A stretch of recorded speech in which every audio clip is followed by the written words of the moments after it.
ধ্যাত, এই দাদা মারা যাওয়ার কাহিনীটা একদম বাজে ছিল। তাতে কি, আরো তো বাহানা পড়ে আছে, আমাকে দে।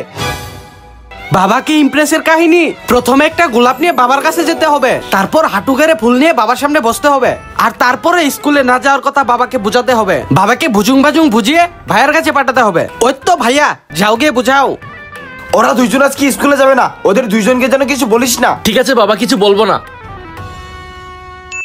Okay. এই ফর্মুলাটা কাজ করবেই, চল বাবার কাছে। কিরে, ফুল কিসের জন্য? বাবা, আমরা না আজকে স্কুলে যাব না। তুমি এই কথাটা ভাইকে গিয়ে বুঝাবা। আমি তোদের বাপ লাগি, তোদের ভাইকে আমি গিয়ে বুঝাবো তোরা স্কুলে যাবি না। আমি কিন্তু তোদের পিটিয়ে স্কুলে পাঠাবো, যা এখান থেকে।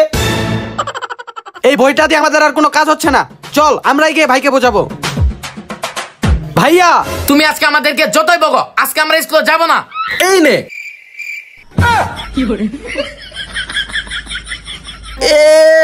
স্কুলে নাকি যাবে না? 10 টাকা পাইছি আর স্কুলে যাবো না।